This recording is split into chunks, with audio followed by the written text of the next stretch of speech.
Hello everyone, welcome to nursing chronicles YouTube channel. आज के इस वीडियो में हम अपकमिंग आरआरबी नर्सिंग सुपरिटेंडेंट के लिए मल्टीपल चॉइस क्वेश्चन को सॉल्व करेंगे। आज के सीरीज का फर्स्ट क्वेश्चन है हमारा, permanent hardness of water is caused by. Water के अंदर जो परमानेंट हार्डनेस होती है उसका कॉज क्या है? Option A carbonates of calcium, option B bicarbonates of magnesium, option C sulphates and chlorides of calcium and magnesium, option D dissolved oxygen. Right answer है हमारा यहाँ पर option C, sulphates and chlorides of calcium and magnesium. अगर हम बात करते हैं यहाँ पर ऑप्शन ए और ऑप्शन बी की, इसकी वजह से टेम्पररी हार्डनेस ऑफ वाटर देखने को मिलती है। परमानेंट हार्डनेस के लिए रिस्पॉन्सिबल है sulphates and chlorides of calcium and magnesium. और वही हम बात करें डिजाइन, तो यह हमारा रिलेटेड नहीं है हार्डनेस ऑफ वाटर के साथ में। चलिए हम एग्जाम पॉइंट ऑफ व्यू से किस तरह से याद रखेंगे। टेम्परेरी हार्डनेस जो होती है वो बाइकार्बोनेट्स की वजह से होती है और इसे आप रिमूव कर सकते हैं बॉइलिंग के द्वारा। नेक्स्ट आप देखेंगे परमानेंट हार्डनेस। परमानेंट हार्डनेस का कॉज होता है सल्फेट्स एंड क्लोराइड्स और इसे रिमूव करने के लिए आपको किसी केमिकल को यूज करना होगा। नेक्स्ट क्वेश्चन है हमारा, echolalia is most closely related to which psychiatric condition. कौन सी ऐसी साइकेट्रिक कंडीशन है जिससे क्लोजली रिलेटेड है इकोलेलिया का condition? Option A mania, option B catatonic schizophrenia, option C phobia, option D obsessive compulsive disorder. Right answer है हमारे यहाँ पर option B catatonic schizophrenia. Echolalia और इकोप्रेक्सिया रिलेटेड है हमारा कैटाटोनिक के साथ में। अगर हम बात करते हैं यहाँ पर ऑप्शन ए मेनिया, तो मेनिया के अंदर प्रेशर्ड स्पीच देखने को मिलता है। नेक्स्ट आप देखेंगे फोबिया, जो कि ऑप्शन सी के अंदर दिया गया है। इसके अंदर पेशेंट का जो रिस्पॉन्स होगा पर्सन का, वो फियर रिस्पॉन्स देखने को मिलेगा। Option D obsessive compulsive disorder, इसके अंदर पर्सन को रिपीटेटिव थॉट्स होते हैं। क्योंकि हमें पूछा गया था इकोलेलिया, तो वो हमारा कैटाटोनिक शिजोफ्रेनिया साइकेट्रिक कंडीशन के साथ क्लोजली रिलेटेड है। क्वेश्चन है हमारा, acrosome reaction in sperm is essential mainly for. Sperm के अंदर जो एक्रोसोम का रिएक्शन होता है वो मेनली किसके लिए इसेंशियल है? Option A capacitation in female genital tract, option B penetration of corona radiata only, option C penetration of zona pellucida and fusion with oocyte, option D prevention of polyspermy. Right answer है हमारा यहाँ पर option C, penetration of zona pellucida and fusion with oocyte। चलिए इसका rational भी हम देख लेते हैं। सबसे फर्स्ट हम देखेंगे एक्रोसोम के अंदर कौन से एंजाइम कंटेन होते हैं। उसके अंदर कंटेन होता है हाइलुरोनिडेज और एक्रोसिन।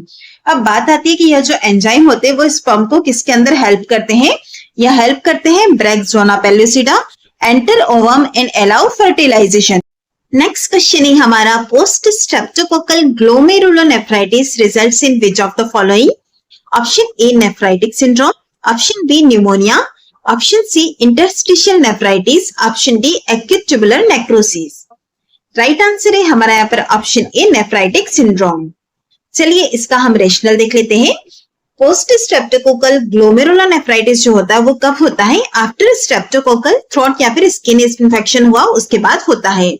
इसके अंदर क्या होता है, इम्यून कॉम्प्लेक्स जो होता है वो डैमेज कर देता है ग्लोमेरुलाई को और उसकी वजह से क्या होगा, हेमेचुरिया, ओलिगुरिया, हाइपरटेंशन और माइल्ड प्रोटीनूरिया भी हो सकता है और इसी को हम कहते हैं this is called acute nephritic syndrome. Question है हमारा, a nurse administers 0.9% NH to a patient in hypovolaemic shock, what is the expected action? एक पेशेंट है हमारे पास हाइपोवॉलेमिक शॉक वाला, इसके अंदर नर्स एडमिनिस्टर कर रही है 0.9% NH। तो यहाँ पर आपको बताना है कि इसे एडमिनिस्टर करने पर एक्सपेक्टेड एक्शन क्या होगा।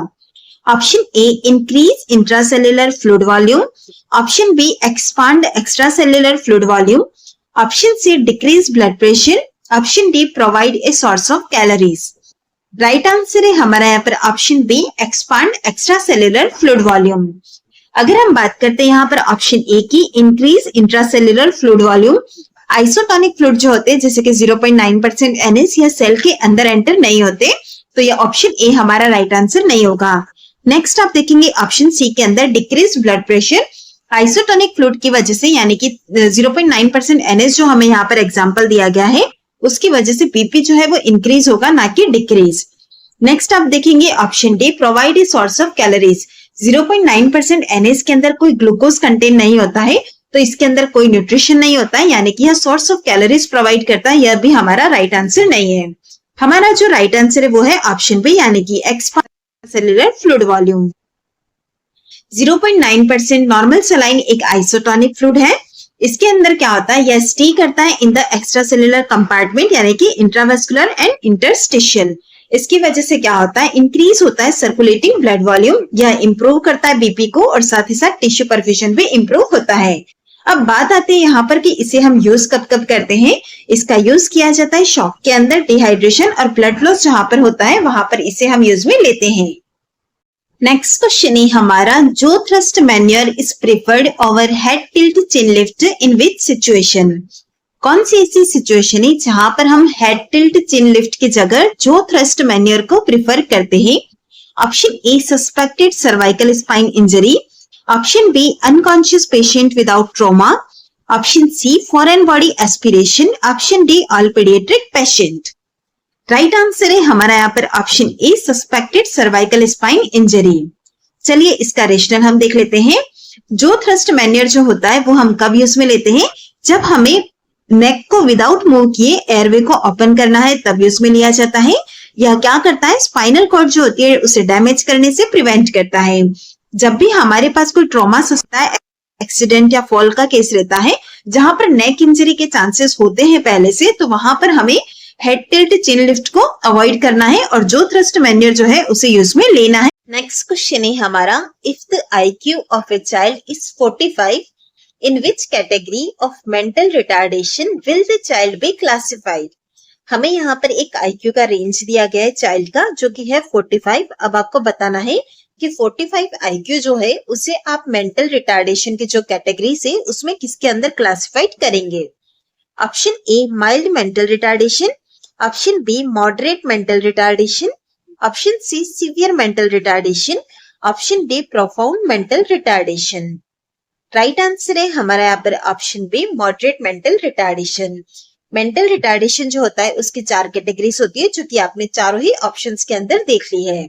अब बात आती है कि इसके अंदर कौन सी रेंज कहां तक आती है, तो वो भी देख लेते हैं। सबसे फर्स्ट हम देखेंगे माइल्ड मेंटल रिटार्डेशन को। माइल्ड के अंदर 50 से लेकर 69 IQ रेंज आता है। नेक्स्ट है हमारा मॉडरेट मेंटल रिटार्डेशन जिसके अंदर 35 से लेकर 49 IQ का रेंज आता है।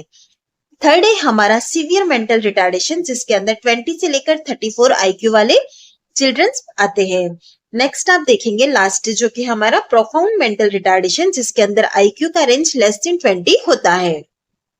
नेक्स्ट क्वेश्चन है हमारा, prophylactic vitamin A dose for a 9 month old infant is.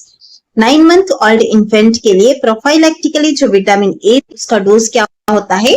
Option A 10,000 IU daily, option B 1 lakh IU orally, option C 1 lakh IU IM, option D 2 lakh IU IM। यहाँ पर IU का मतलब है international unit. Right answer है हमारा यहाँ पर option B 1 lakh international unit orally. Vitamin A जो होता है once in a day administer करते हैं।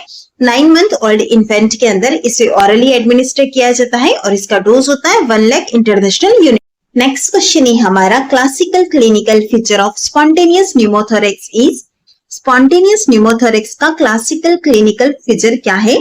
Option A sudden onset unilateral chest pain and shortness of breath, option B fever and productive cough, option C bilateral chest tightness, option D lower limb swelling.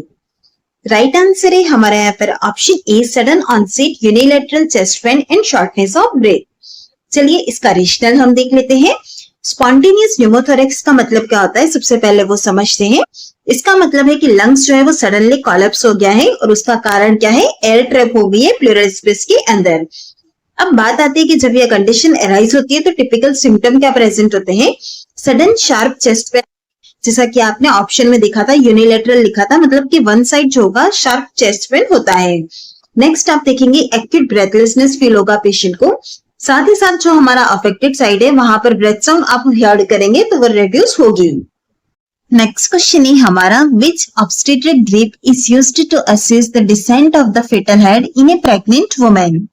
Pregnant women के अंदर foetal head का जो decent है उसे assist करने के लिए कौन सी ऑब्स्टेट्रिक ग्रिप है जो कि यूज में आती है।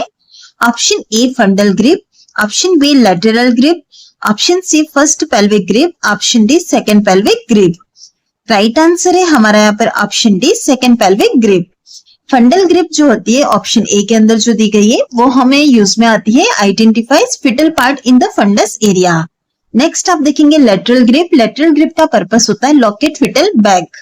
उसके बाद है हमारी फर्स्ट पेल्विक ग्रिप जो कि आइडेंटिफाई करती है प्रेजेंटिंग पार्ट को, और लास्ट है हमारा सेकंड पेल्विक ग्रिप जो कि असेस करती है descent and engagement of the head.